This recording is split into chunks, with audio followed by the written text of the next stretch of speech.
మీరిప్పుడు చేస్తున్న కేకు నేనే చేశాను. ఎలా ఉంది? బావుందా? భయపడకండి. నేనైతే కాదు, మా వారి ఫ్రెండు అమెరికా నుంచి అయితే వచ్చారు.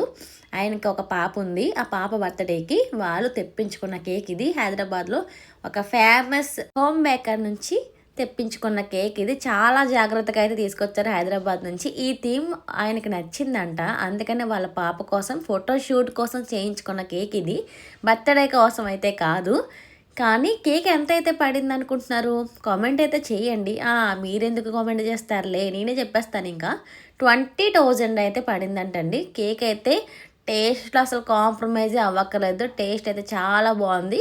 క్రీమ్‌తో కాదు చేసింది, ఇది చాక్లెట్‌తో. 7 కేజీ 3 టైర్ కేక్ ఇది. ప్రతీది చాలా డీటెయిలింగ్‌గా అయితే చేశారు. దీన్ని డిమోల్డ్ చేస్తుంటే నాకైతే చాలా బాధేసింది. ఇంత చక్కగా ఇంత నీట్‌గా చేసిన కేక్‌ని ప్రతి పార్ట్ విడదీసేస్తుంటే అయ్యో! ఎంతో ఎఫర్ట్ పెట్టి చేస్తారు కదా కేక్స్. ఇలా థీమ్ కేక్స్ చేయడం ఆషామాషీ కాదండి. చాలా టైం టేకెన్.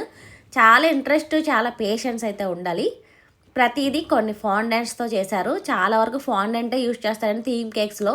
నేనెప్పుడు చేస్తానో ఇలాంటి థీమ్ కేక్స్ అనుకుంటున్నాను. కానీ అది నా ఒక్కదాని వల్ల అయితే కాదు, మీ అందరి దయ వల్ల కూడా అవుతుంది. ఏదైనా మీ సపోర్ట్ వల్లే కదా అయ్యేది మాకు. ఇప్పుడు మనం వీటిని ర్యాబిట్స్ అంటాం కదా, వాళ్ళు ఏమంటున్నారంటే బన్నీస్ అంటున్నారు.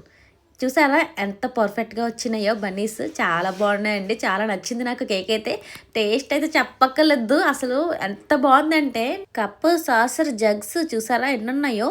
కేక్ నచ్చితే ఒక లైక్ చేయండి. Thank you.